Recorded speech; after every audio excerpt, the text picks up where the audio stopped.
Hey everybody. So, the winter storms are finally over, so I thought that I'd come back on and finally read chapter 4 of Karen's Granddad. This chapter is called Talking to Granddad. When I got home from school, Mommy and Granny were in the kitchen unpacking groceries. Granddad was resting in bed. Granny's and Granddad's bed was a fold-out couch in the den. We had turned the den into a very nice bedroom for them. "Hi, Granddad," I said. "Want some company?" "You know I always love your company, Karen," Granddad replied.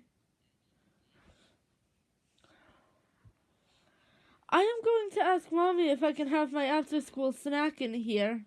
Do you want a snack too?" "No, thank you," replied Granddad. Oh, hold on.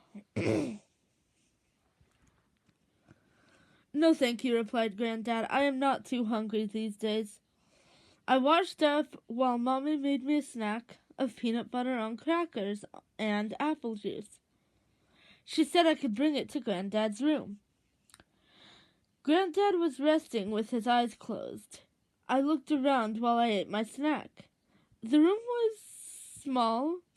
That was too bad because Granddad was used to living in a big open farmhouse, and he was used to working outside in his garden. Darn it. It was one of his favorite things. Being in a little room could not be so cheerful for him. It was a gray, gloomy day, too. Just then, Granddad opened his eyes and smiled at me. "You're back," he said. "How was school today?" "I would like to hear all about it."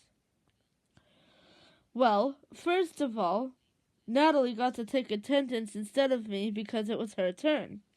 "She is so slow," I said. "And Ms. Coleman started a new unit about feelings.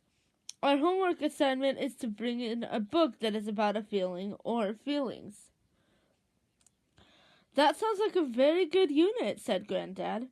"It is important to understand your feelings. It is easier to live with feelings when you make friends with them, even the difficult ones. Now, what book are you thinking about bringing in?"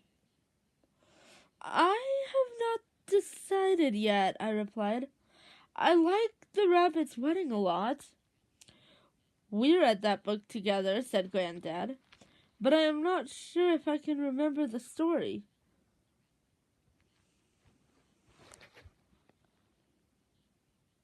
"Oh, I'm not sure if I can remember the story. Will you tell me what it is about?"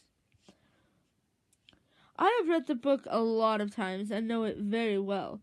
I reminded Granddad of the story. "It is about a little black rabbit and a little white rabbit who play in a forest together," I said. "They play hop, skip, and jump me." Stupid thing. "And hide and seek.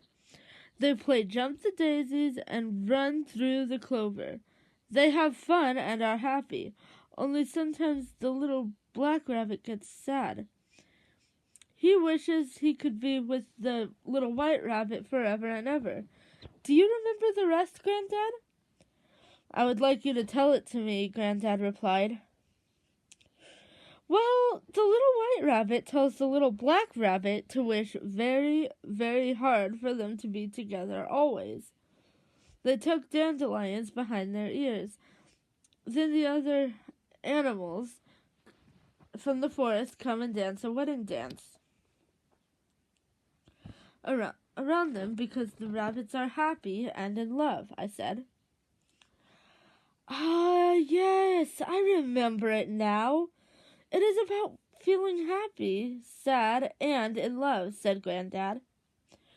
"What about Alexander and the terrible, horrible, no good, very bad day? You used to like that book." "That book is funny," I said. "Everything keeps going wrong for Alexander one day.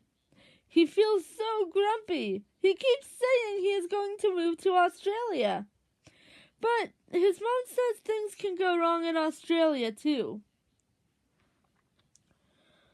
We talked about books we like. Why don't you bring some books in here? We can read them together, said Granddad. Okay, I will be right back, I replied.